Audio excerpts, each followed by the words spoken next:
because I want to link it to where I'm going in my next slide, which is the iceberg model. Probably a lot of you have seen this model before. But you know, when we look at an iceberg, we see a small portion of it floating on the water. Usually it's not too big. And we can make the mistake of imagining that the size of the iceberg is sort of similar to what we see on the top. But of course, we all know that's not true. And icebergs are often very deep and much bigger at the bottom. And it is that bottom part which is hidden, covered, unseen, which provides great momentum and pace to this iceberg. It also provides direction to the iceberg, just its size. And so I liken us human beings also to this iceberg, because on the top are our behaviors, which our bosses, our management teams, our peers, and our own teams that we lead are able to see. And underneath that are, of course, a whole lot of things that are hidden: our beliefs, our inner drives, our motivations, our values, the principles that we live life with, the principles that we run our teams with. All of this is hidden and often unarticulated. There is no opportunity. And some of us are not even aware of what is underneath, which is guiding us. And just like the iceberg, this hidden part, which is unseen to us, unarticulated by us, is the one that provides tremendous direction, momentum, and pace to our professional journey, and definitely to a leadership journey. And so I find it becomes very, very important to begin to delve a little deeper into answering some aspects of who am I, what are my beliefs, how much of them are limiting, how much of them are potent and powerful. It is valuable for us to do the inner journey around understanding what truly motivates me, what are the values that I stand by, and which are visible on an everyday basis, both in my personal and professional life. And I find a lot of us do not make that inner journey. And that's really why, today's webinar is stepping in to step out. And that stepping in is the self-awareness and the inner journey, some level of thought, as to who is this person who comes into work every day? Who is this person who interacts in life every day? Even in my personal life. And this journey, I find, for a lot of women is often a life-changing one. And that is pretty much the work that I do as a transformational coach. That's what the book Step Up is about. And the 4-month Step Up course is also about combining, these psychological principles along with leadership principles. And when they come together, I find it can really be a fabulous and potent fuel for leading up front. So I want to just go now into the bottom part of the iceberg, and Reena's story, because I told you a story. Let me make a connection now. So you see, Reena's observable behaviors were, her distance from her team, her overly task-orientedness, her lack of inquiring into who they were, not really knowing anything about them, her belief that performance was everything, perfection was everything, and therefore her lack of tolerance for it, and her drive was only for delivery, and the rest of whatever people's aspirations, their growth, what they looked forward to in terms of coaching, mentoring from her, all of that were completely insignificant for her, because those were her belief systems. Those were her ideas of how to be with a team and how to run a team and how to deliver results. But now all of that, which was underneath the iceberg, unaware to her, including how, her beliefs were influenced from her early family of origin and all of that, were unaware to her. And so it was very interesting that when she began identifying, through coaching, all of this, she realized how much she may have ticked off people, because she was leading a talented set of 8 to 10 people, and they had needs too. Needs, of course, just as human beings, but even needs as a team member. They were looking up to their leader. They wanted some stuff, and none of it was taken any cognizance of.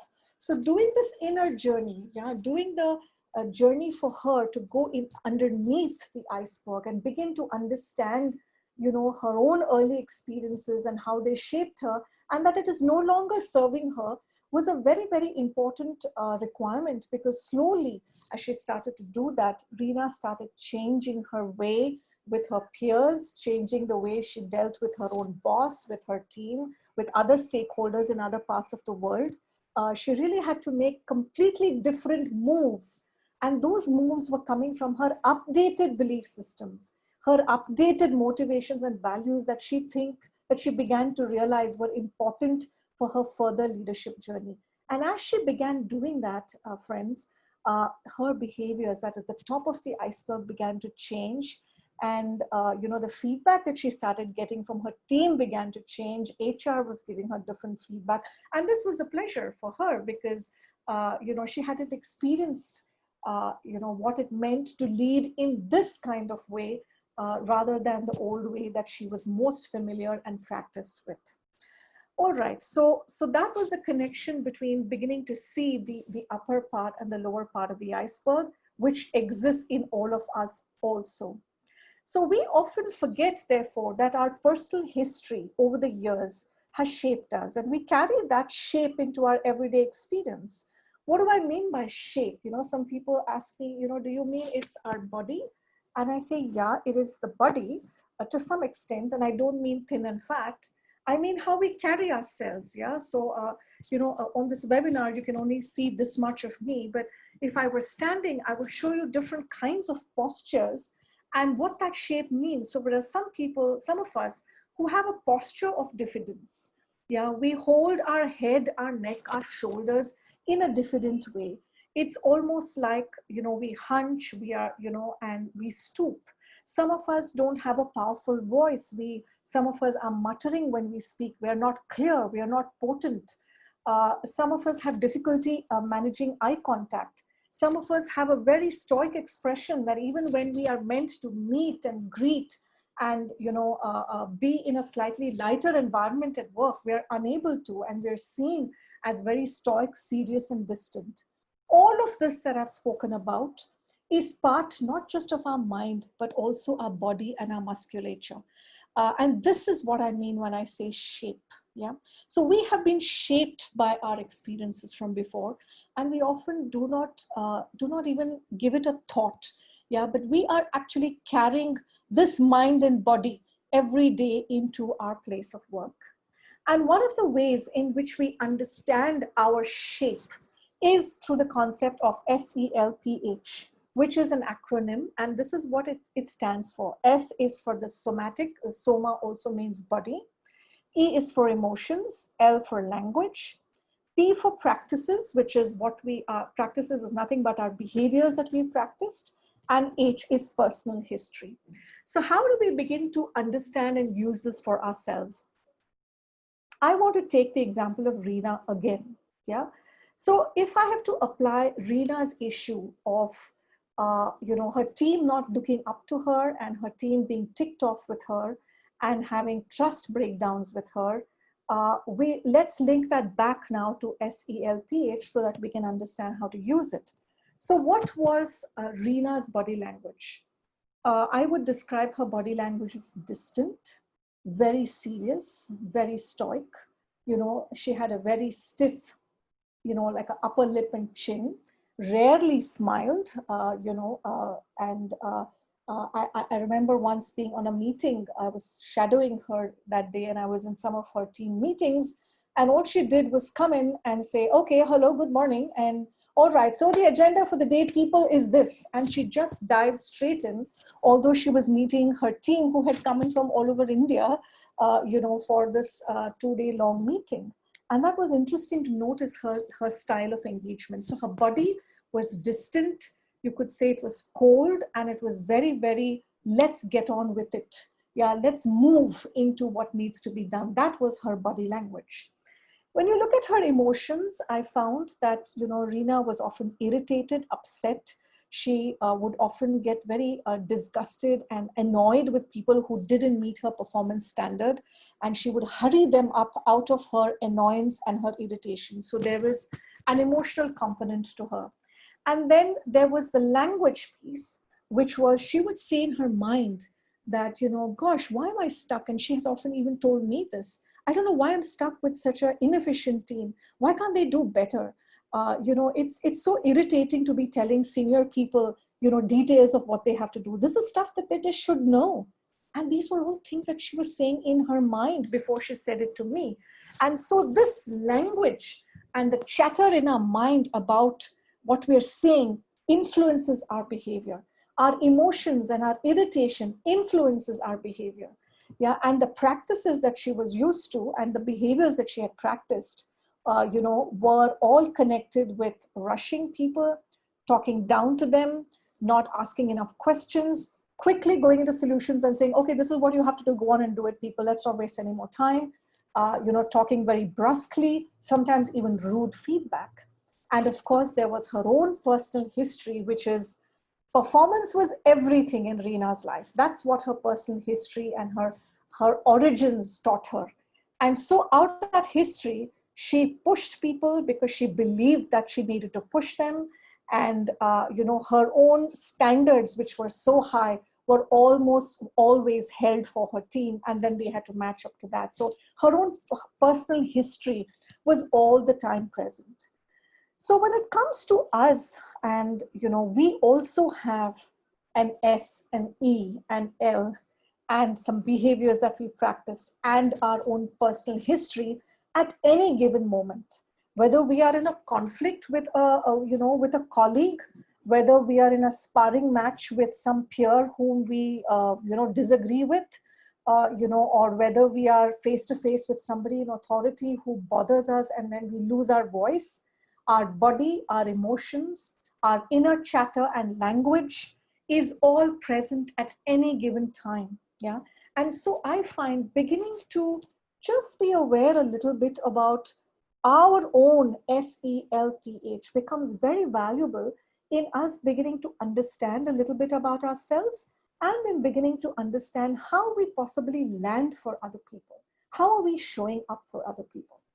So when we think of what has shaped us, yeah, there are a couple of things, that typically shape us. There are many, but I've just put three here.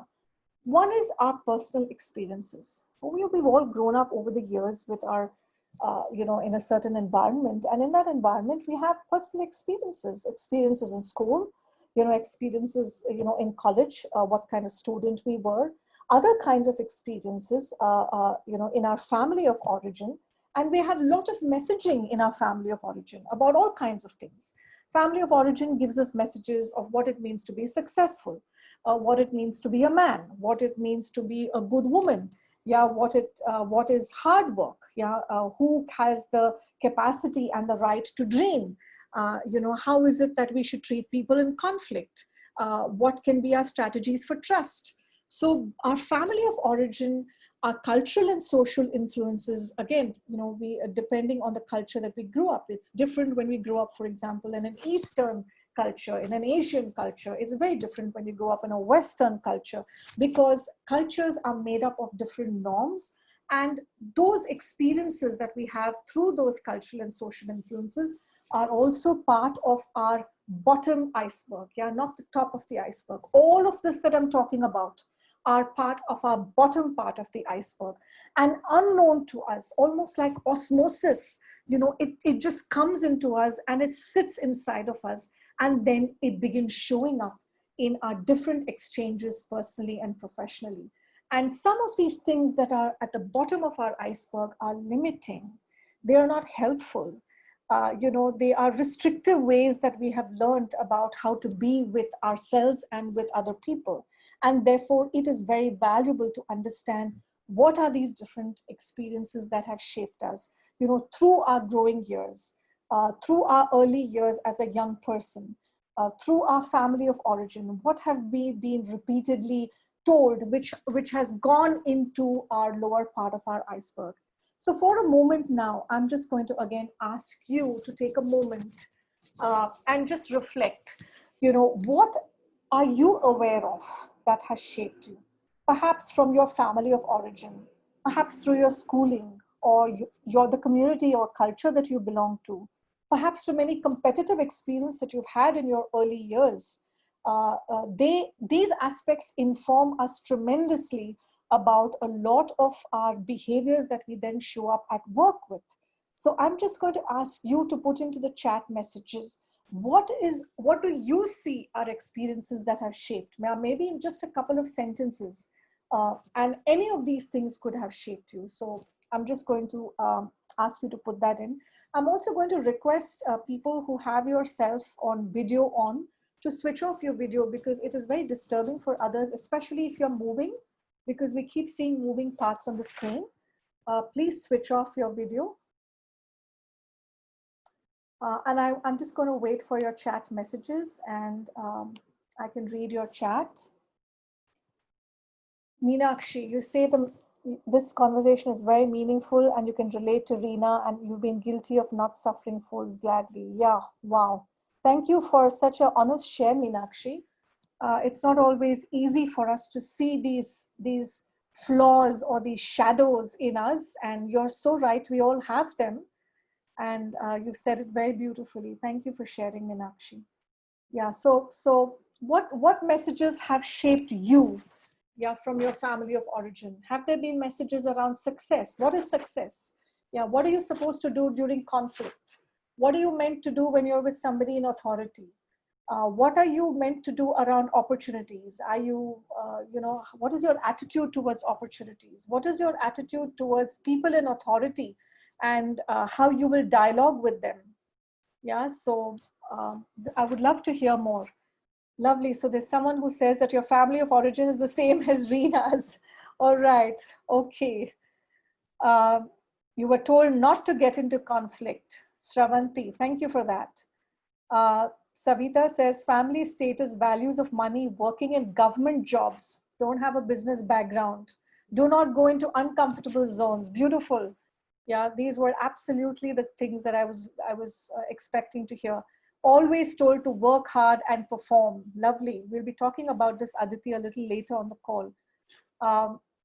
Your family of origin has always been into hard work. Yeah, and therefore that's probably part of who you are. Yeah. Someone else says that you're from a very competitive environment. Okay. Girls don't talk too much. Oh yes, that's a big one. Not only girls shouldn't talk too much, you shouldn't laugh too much, you shouldn't have loud body language also. I've heard that a lot from people. Yeah, you were told hard work and find alternatives. Don't say no. Oh, that's a very important one. We're going to be talking about that. Be likable. Have job security and do not take risks. You have it from your family. Girls always cry. Okay, that's an interesting one also. Meenakshi, we're told that education are the keys to success, and girls are supposed to be not seen or heard. Okay, yeah, I hear a lot of that even in my own family, not in my family of origin, but in my larger family. Some of your voice was repressed, and you have to care for others before yourself. Oh yes, that's a very big one, Aditi. That's like something I hear on every call that I have. Lisa says, girls are supposed to be helpful. Of course, helpful, be of service. Yeah, do hard work and be flexible and stick to a job. Yes. Your family was always supportive. And they said, say whatever you want, please go ahead.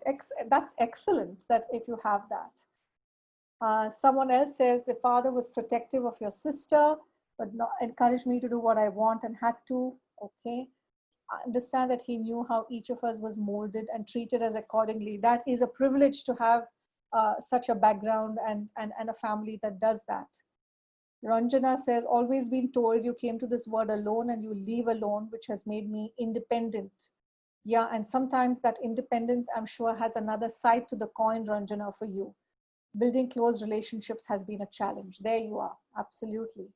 I'm from a family which struggled on a lot of finances and developed a mindset of struggling. Nirmala, yes, and so struggle may be an inherent part of you, and sometimes we don't understand that everything doesn't have to be struggled for. Some things can come, and it can also come easy, not always with struggle. Women are expected to be the ones doing all the mundane chores, cooking, cleaning, organizing. Absolutely. Thank you so much. This is such a lovely, responsive audience. Thank you for for contributing to, to this question. And so I think in these responses, and I hope you are reading other people's responses also on this chat, we begin to see how much is held in the bottom of the iceberg. And we will go on now to see how some of these things are really limiting.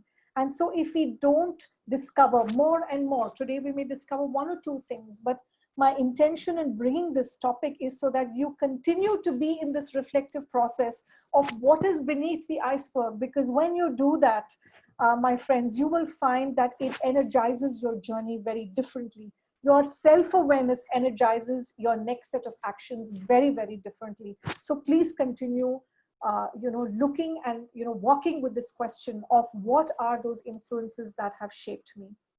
So I would like now to speak about 4 patterns that I see most prevalent. And, in my book, I speak about many more patterns, almost 10 of them, but I'm just picking 4 here for the sake of this presentation to talk about them. The first one is I need to be pleasing. Yeah. And some of you had that in the chat, how we are meant to be helpful and nice and etc. And so the downside of having this as part of our belief system and as part of our limiting ideas is that we cannot say no. We don't like something, but we're still adjusting. We keep telling ourselves that other people's needs are important. We have to pander to other people's requests, even if we feel that it's not something that we can do. And so this need to be pleasing begins to influence how you show up, because you show up sometimes in your team to be a pushover. You show up as a person, who does not have too much of a voice, even with your peers. They almost always seem to be louder than you. You are often not sitting at the table and bringing your voice and sharing your thoughts and ideas.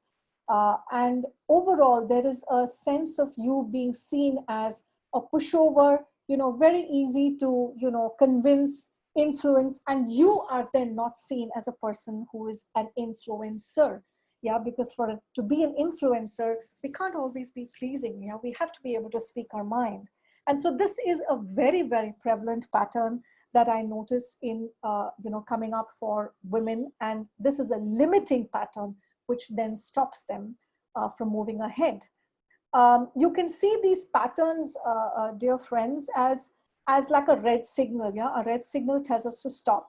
You can see these 4 patterns as a red signal. They are stopping us, and that's why it's important to pay attention to it. The second one is I need to get it right. So this is a quest for a certain perfection. It is a quest to know something really well before I speak.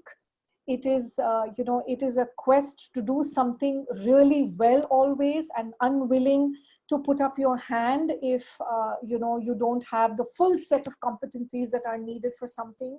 It is to be willing to speak in meetings, even if you don't fully have an idea formed and you're willing to just play with it, we will not do it.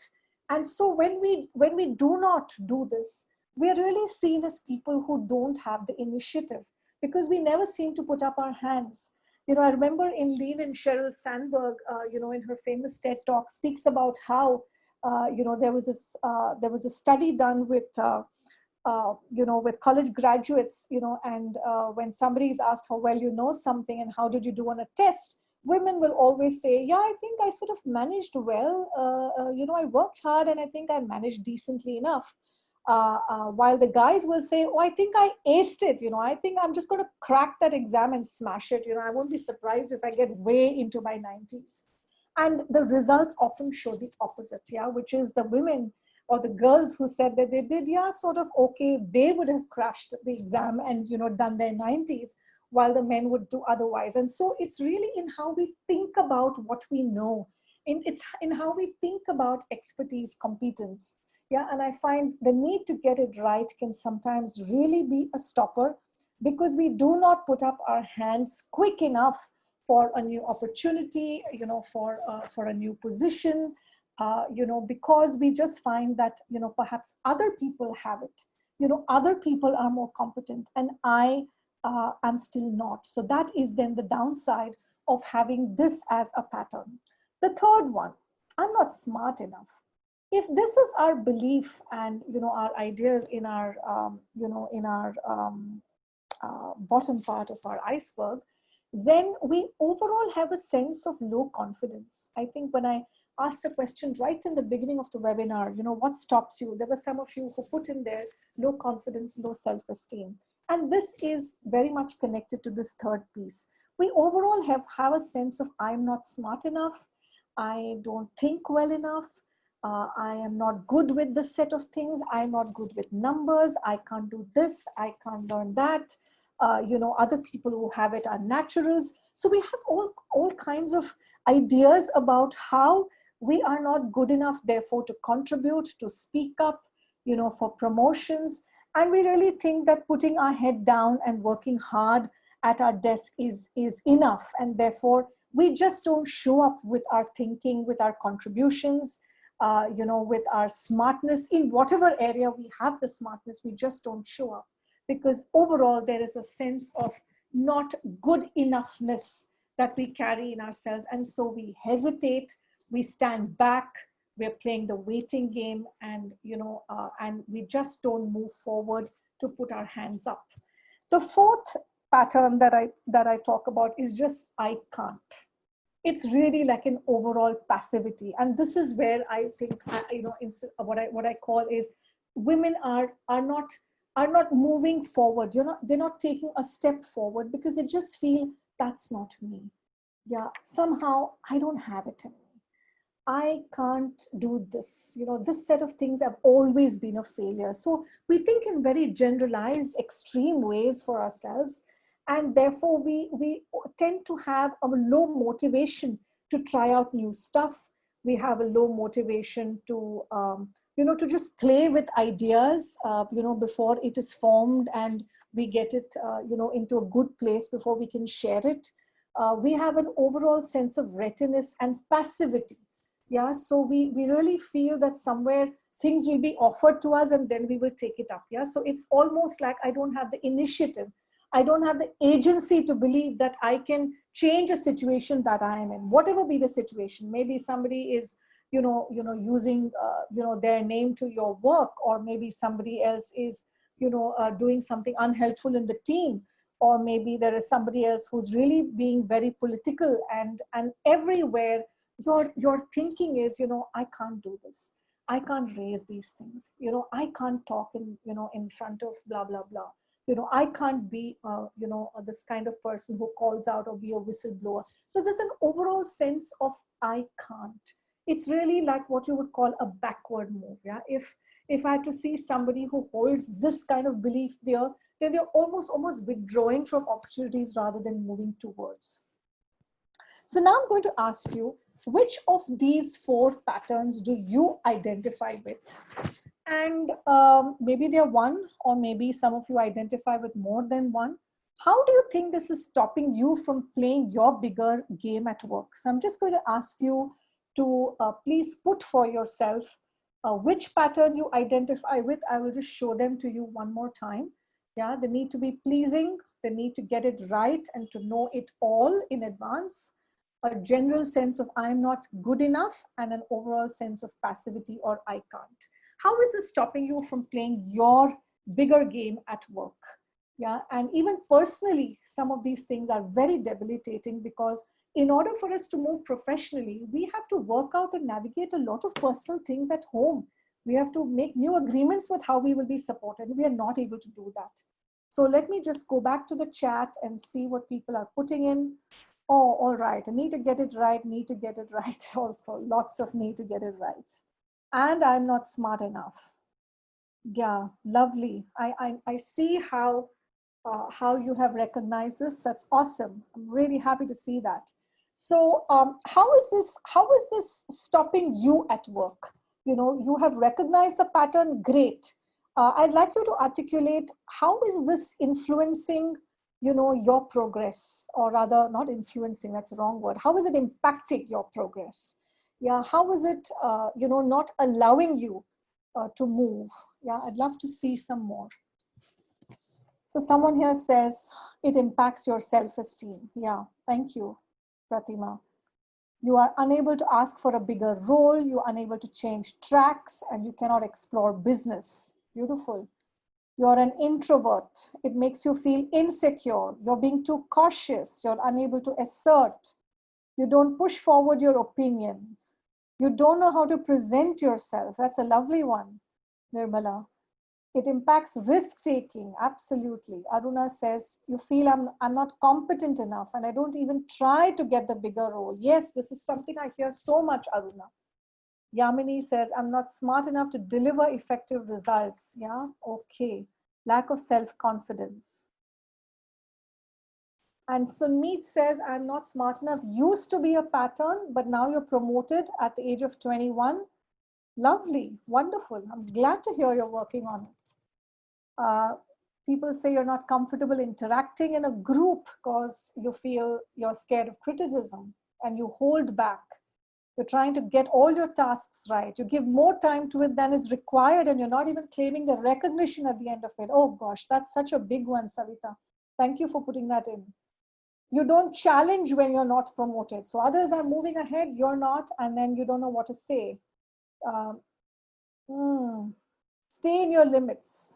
Yeah, you're told, you know, this is not a foreign country. You're not abroad. You're in India. So stay in your limits. Yeah. Thank you so much for putting all this in. And I love how aware you are about this.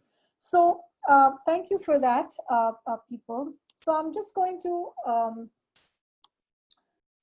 move on now, because you have identified very beautifully how some of these patterns are debilitating. And these patterns are the limiting piece underneath the iceberg.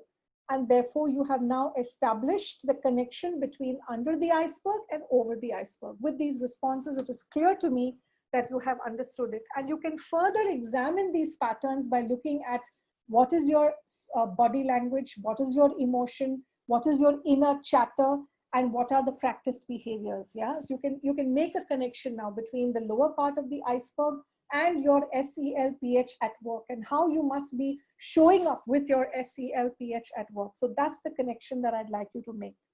So I want to now tell you that, you see, shaping our public identity is our business. And why do I say that? When we stay with these repetitive, limiting, stopping red signal patterns, we show up in a poor way in our teams.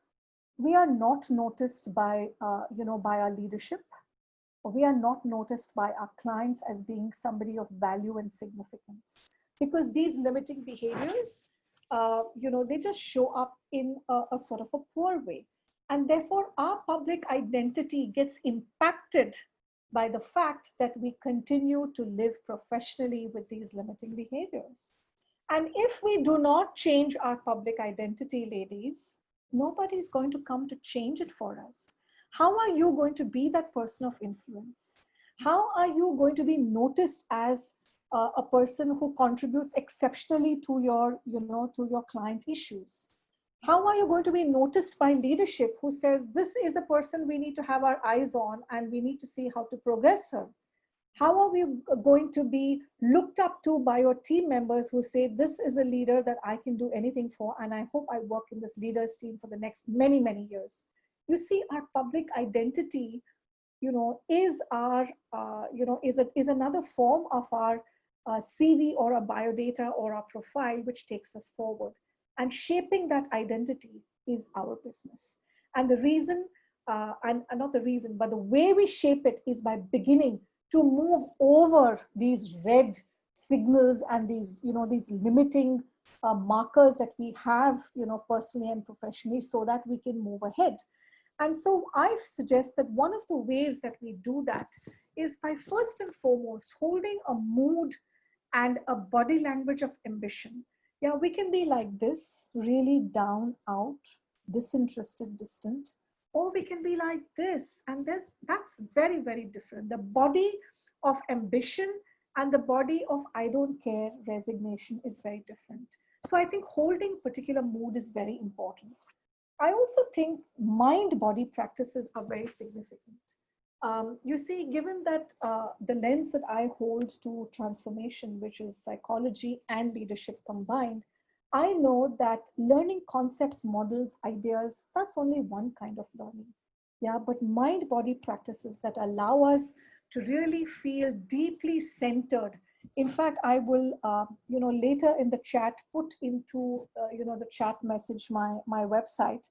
If you go to my website, www.physis.co.in, there is an audio file that you can download free of cost, and it is available to anybody. It's called the centering practice, and it is a mind body practice that I highly recommend. So getting into any kind of mind body practices, meditative practices, any kind of practices that allow us to observe our inner self and our body and our emotions and all of it is a very significant practice, and we must sort of make time for it. I noticed some things are coming in into the chat. All right, you want the website? Let me put it in right away. There it is, physis.co.in. So you can download that, and I suggest you practice it at least once a day. So that is a mind-body practice, and we will do one today also before we finish this call. So you can get an experience live with me what it feels like. The other aspect along with mind-body practices is really learning to change the language. You remember in SELPH, L is language. The L is the chatter and the chattering that goes on in our head, yeah, which tells us, I can't do this, I can't do that, I'm not good enough, she's better than me, look at them, they're so smart, they speak so well, look at me, blah, blah, blah. Yeah, so it's almost like a constant language piece, which is very limiting, and demotivating, and it influences how our behaviors, show up. So changing our language, I find, people, is a very easy and immediate place that you can go to. So the language that we need to adopt needs to be, I can do this and I will do this, not I'll try, maybe, etc. And believe me, sometimes when you just shift your language, interestingly, the behavior and the actions also change. So it doesn't have to be that you will be filled with confidence and only then you will be able to take action. No. Yeah, sometimes with our anxiety and fears, we shift this language and we can begin to make changes. It's important to say, I have what it takes. Yeah, I will take small steps. I will learn as I go. I can seek support and I can ask for help if I need something. I don't have to have perfection all the time. I can say what I need to say, and it is good for me to say what I need to say. I will be seen and I will be heard. Yeah, I'm not going to disappear or be a wallflower in a meeting, or be a piece of furniture. Nobody knows I'm there. So instead, I will be seen and heard. I will express myself. I am good enough. Yeah, and I will learn by doing. I don't have to have a sense of perfection. As I learn, the path will appear. As I learn and as I move, people will appear who are going to help me. So I'm just going to ask you for a moment, to look at the red pattern that you identified for yourself, and just write out, on your phone notes, or if you have a sheet of paper, just write out one or two powerful statements for yourself. If you like some of the statements on this list, please take them. But you know now what the limiting pattern is. So if you add I can and I will, and shift it into a more powerful language, that would be really, really very useful. So let me just stop again for a moment and ask you, if you are seeing what is that useful pattern. The reason I have it in green is because I just feel green is a color for prosperity. Green is a color for the green signal, which allows us to move. Green is the color of earth and nurturing. So that's why I put it in green. So if you find any of the greens here valuable, please put it in the chat, because I'd really like to see, what is it that you, what is it that you are thinking are some of the green sentences that are valuable for you. So just put in the chat what is important for you. And I'd like to read some of these so that I know we're on the right track. And if you like something that's on the screen, please pick that. Beautiful. I learn as I grow, Nirmala. Wonderful. I'll be seen and heard. I have what it takes. Yeah, you can also pick up sentences that are not from this, but when you think of what is important for you, your sentence will come up, ladies. Yeah, You can do that. I can seek support. Beautiful. I have what it takes. I will do this. Driving a car. Wonderful. Yeah. Trust my inner voice. Beautiful. I'm good enough. I never stop learning and I can do it. Imani, I love that. I'm smart enough. I have done it and I know I can do more. Pratima, beautiful. I am complete. Wonderful. I really like the energy of that. I believe in myself. I don't have to be perfect, and clarity comes from action. Durga Krishnan, three cheers to you for that. I love it. I'm good enough and I learn by doing. Wonderful. People, I think you're absolutely getting the drift of it. So it's lovely. Please have your sentence, one or two sentences down for yourself now, because I'm going to lead you now into a mind-body practice right away so that we practice it together. I'm a strong girl and I can do this. Lovely. I will learn and grow and I learn as I go. Beautiful. Thank you for putting it into the chat. I'm just going to give you another few seconds to, be clear about your, if you want even 2 sentences, you can have 2 sentences, do that. And then I'm just going to give you an example of what it means to work with our mind and our body in order to move ahead. All right, so get your feet flat on the ground, ladies, and however you're sitting down, if you have a backrest, then, sit back. If you're sitting on a sofa or a bed, if you're sitting cross-legged, that's also perfectly fine. Just close your eyes and just bring your focus to your breath. And just watch your natural breath going in and out of your body. Breathing in, breathing out, and allowing yourself to take some deep breaths, almost breathing from your belly.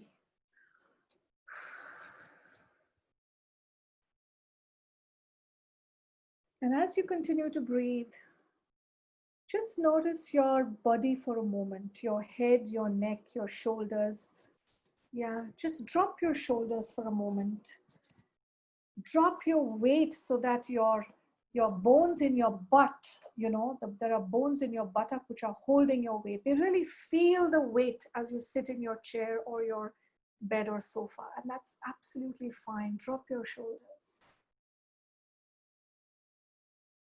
Look at your chest, your stomach, your back, and allow it to deeply relax with every breath. We human beings are fabulous people. Yeah, we are able to relax our body just using our breath. It's a beautiful tool we have, so use it. A few more deep breaths, allowing your back, your stomach, all of your legs, your thighs to absolutely relax. Be easy.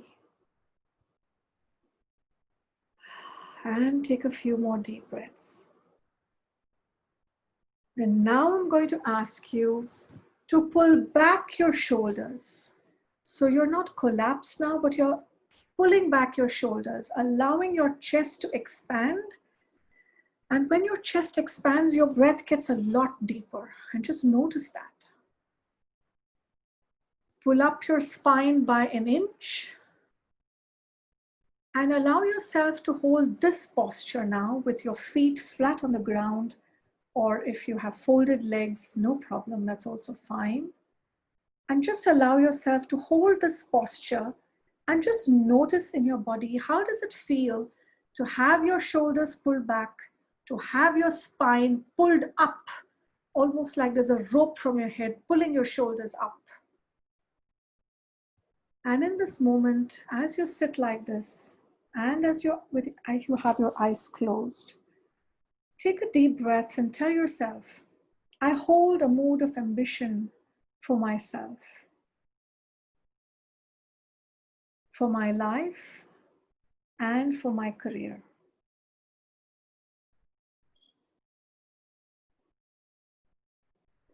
And now repeat to yourself the 1 or 2 statements that you picked up. I will believe in myself, or I'm committed to my growth, or I learn as I go, I'm good enough, I believe in myself, I'm complete, I'm smart enough, whatever it is. Just repeat those sentences a couple of times, taking a deep breath.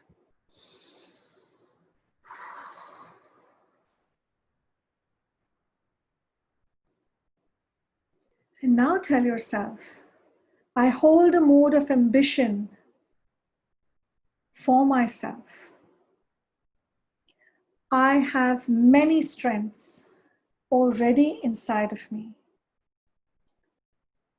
And all that I need to progress is already inside of me. I declare myself a committed learner for life. And as I go along, I will learn and grow in my competence. And I'm ready to start from where I am today. I am good enough. And take a deep breath, just allowing the power of those words inside of you right now. Just noticing how it feels in your body. Noticing your spine. And take another last deep breath, slowly opening your eyes. And once again, I'm going to ask you to put into the chat, a word or a phrase. What would capture this 5 minutes that you took doing this mind-body experience? It is so simple. Yeah, so just put in here so that we can all read for each other what it felt like for us to be in this experience. Beautiful. So there's peace, energy, confidence, lovely, wonderful, Yamini. Exploring myself, Shivani says. Self-affirming, new energy and confidence. Love for yourself, Vijaya, beautiful. Expansion, thankful and powerful. Wonderful, ladies. Continue to have your chat coming. I will read it. But I also now want to open it out to any Q&A that you have. I will make my best attempt to be supportive and answer your questions. And for now, I'm just going to stop my screen share and allow myself to read your chat messages. Lifelong learner. Lisa, you love that. Yeah, I love that too. I'm constantly using that for myself, Lisa. Every time I go into new stuff. Today I was in calls about things that I don't know, like customer relationship management software. That's what I'm these days researching. I said, you know what? I'm going to be a dignified learner here. I'm going to start from scratch. I don't know a thing about it. And as I go along, I'm going to learn. So yeah, it's one of my favorites too, Lisa. All right, I'll start reading the questions. Yes. So, Fatima, your question is, how will you get the recording of this session? First of all, we started recording a little late, but yeah, we have it from maybe, I don't know, from 6:15 or 20. All the recordings of these sessions will be made available only on the Star and Me platform in next few weeks. So you have to wait till then. Before that, it's only going to be shared with the coaches. But for rest of you, it's going to be available on the Star and Me platform in a few weeks' time. All right. Pratima, if you are part of the platform, yes, we will put a post that the sessions are made live, and you will also get a notification on the Scale-a-thon group if you have already part of that group. Yeah, Uma just mentioned. But yeah, let's kind of get all of Sailaja's time now, the remaining 25 minutes. The logistics, you can always mail us later, we can respond to it. But yeah, let's just take questions for Sailaja to respond.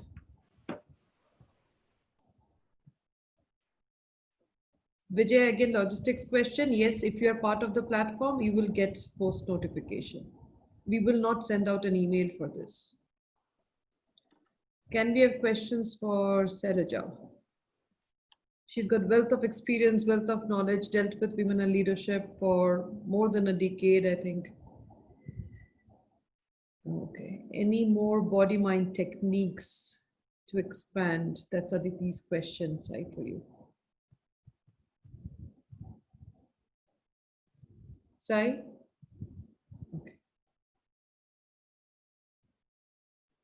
Okay. All right. So another body-mind technique that I highly recommend is called centering, Aditi, and that is the one that you can download on my from my website.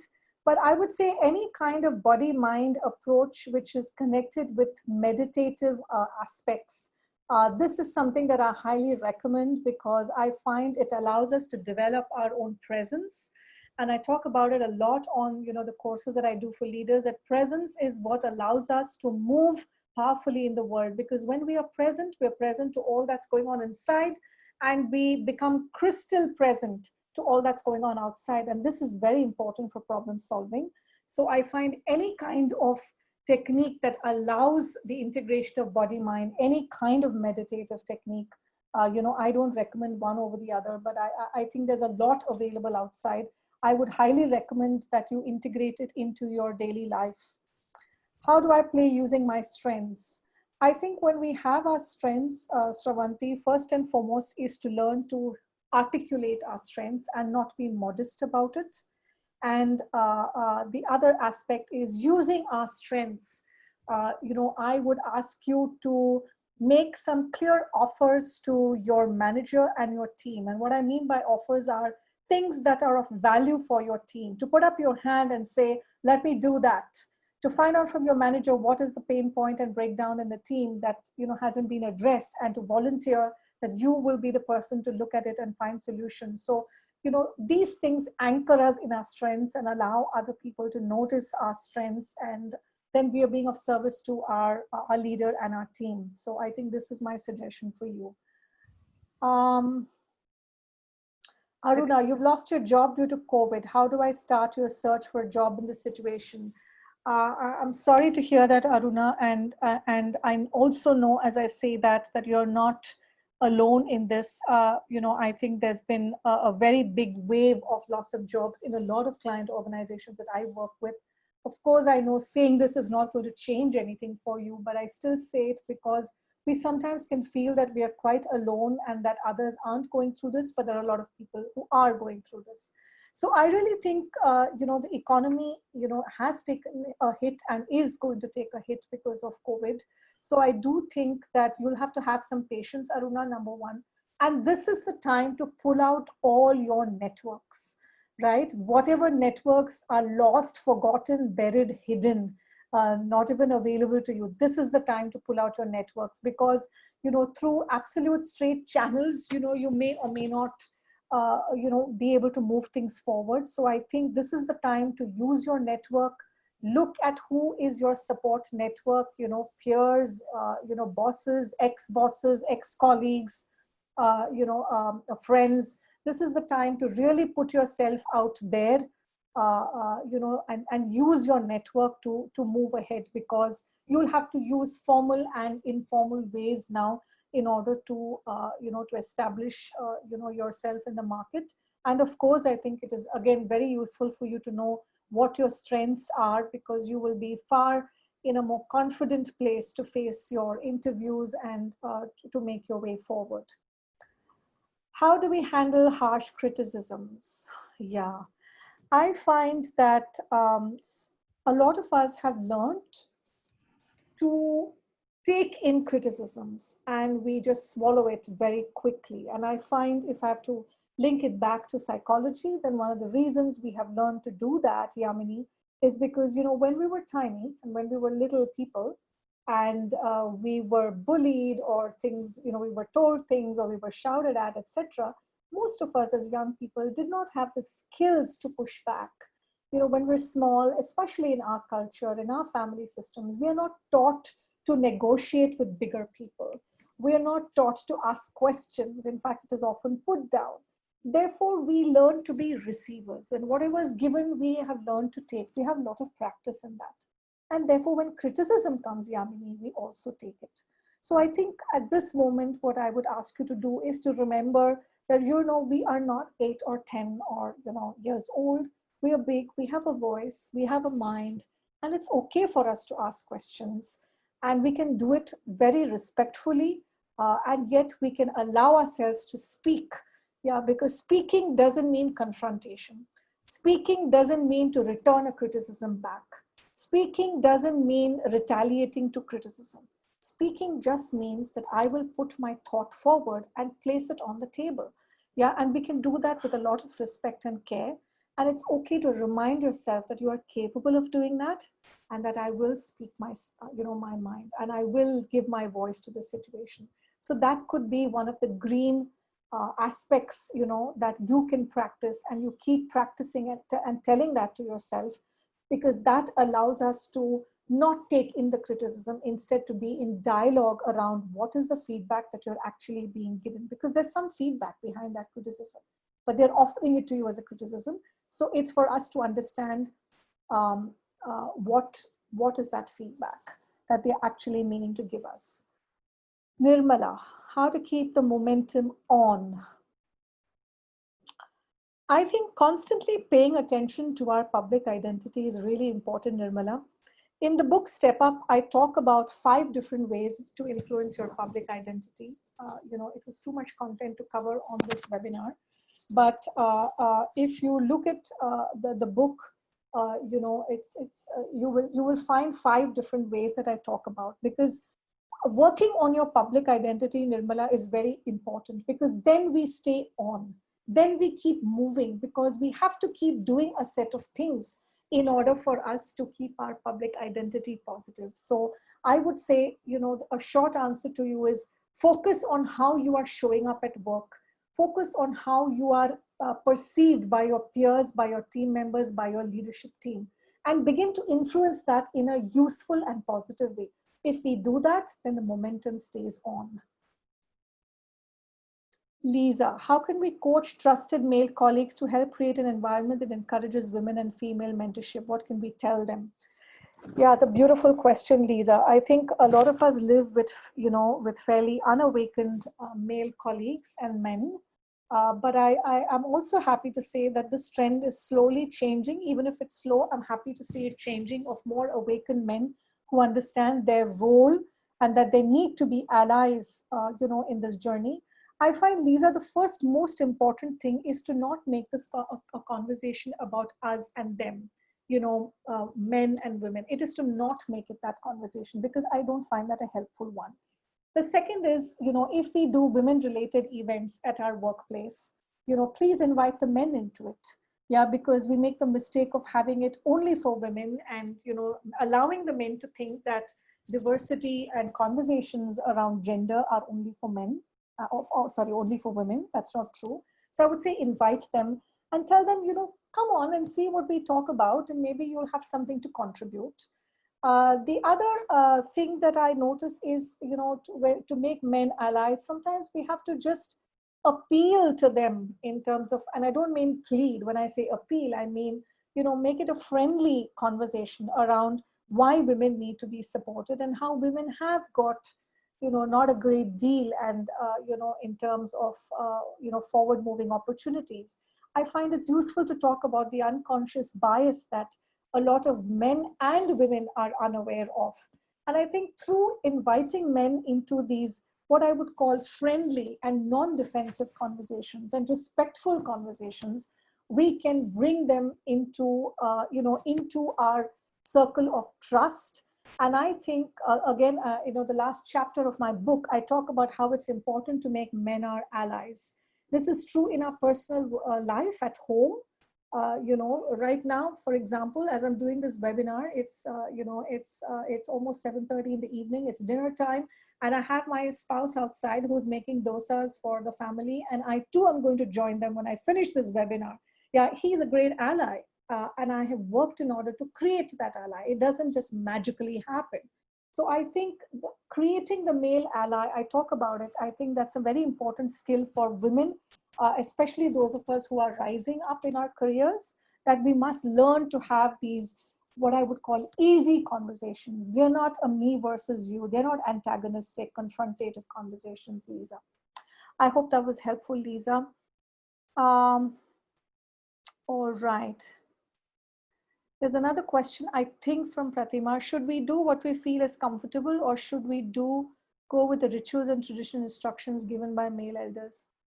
This is such a tricky one, Pratima, especially given our kind of family cultures.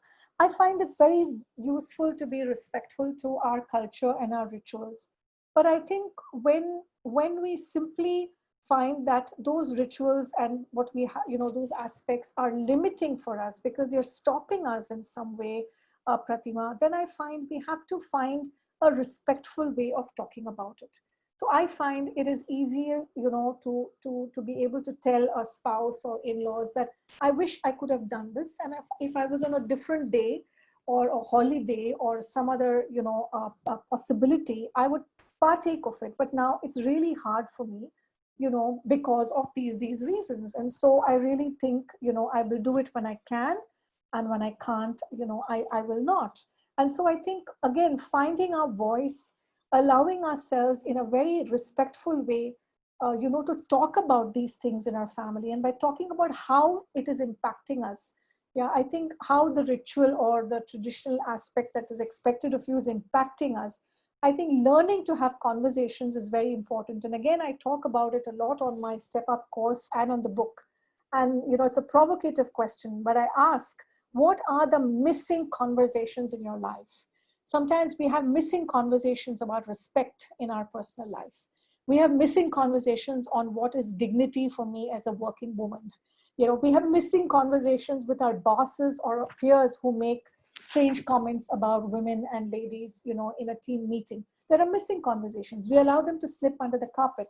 So an important question for you, Pratima, is, are there missing conversations that are pending? And can you find a simple but respectful way of expressing yourself and having those conversations in your family? Because that is not being disrespectful. That is giving importance to your own needs while not making the other wrong.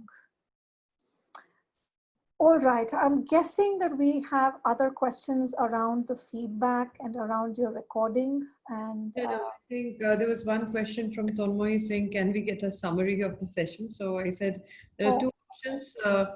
Either she can wait for the recording or she can buy your book, Step Up. So she yes, might. of course, Step Up is available on Amazon, but of course now Amazon isn't delivering, but I'm sure when they open up, Step Up is available. Please pick it up because I have made it like a workbook. It is not, it's not one of those reads that you will just finish in one day over a weekend. It's not one of those reads. I suggest you read through it slowly, work through the questions, work through the reflections. I will also be opening up the 4-month course of Step Up in August of this year.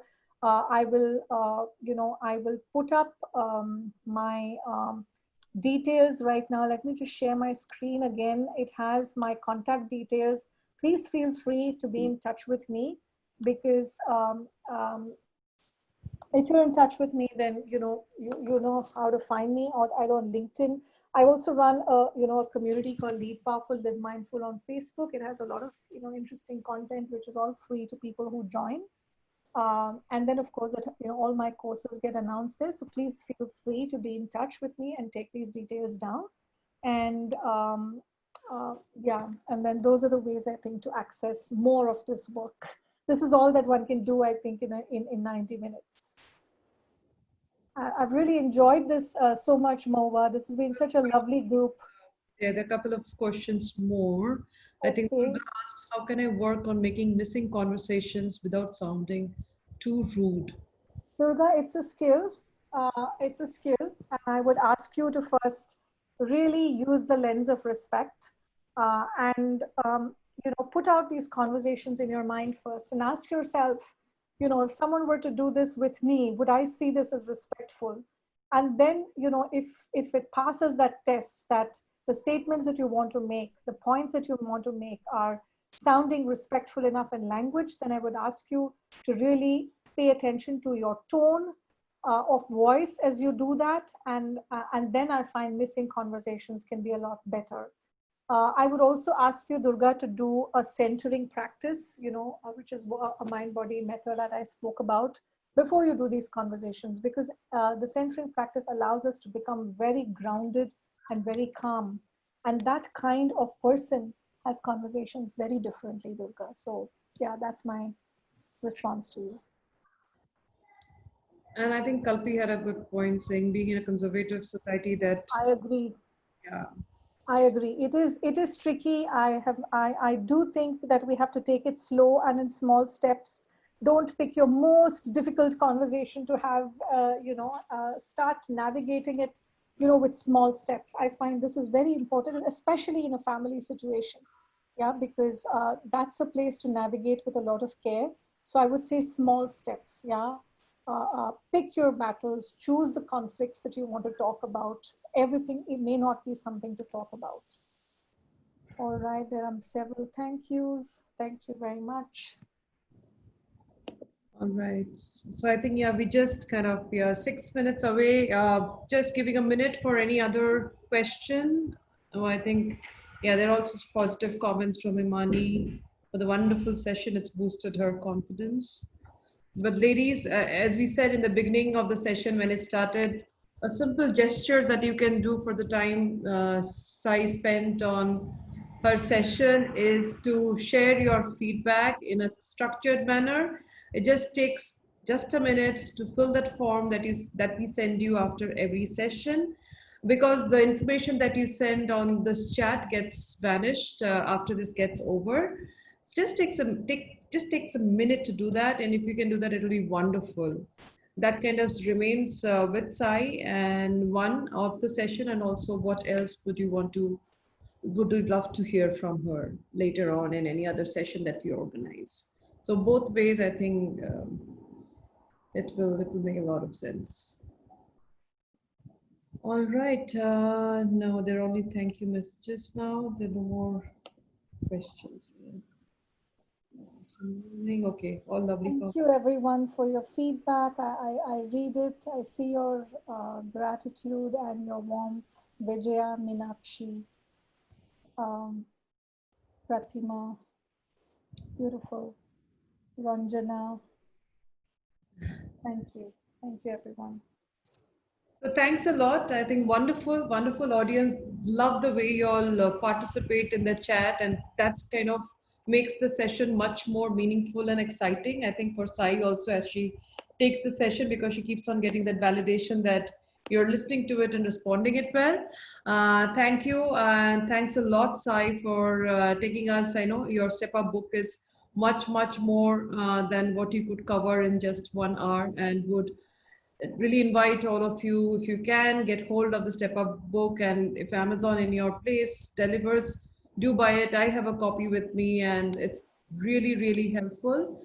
We'll request Sai to be on the Scale-a-thon group also, because that's where many of you want to still be in touch with her. She should be accessible, and apart from Sai's platform where she said that her courses will be available. We will also work with Sai to see how we can also share it on our platform, or she can share it herself.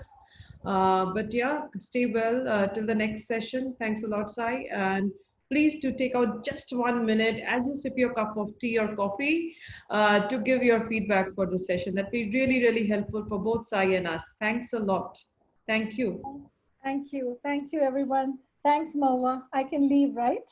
All of us can leave. Thank you. Have a great session. Bye. Bye. Bye, everyone.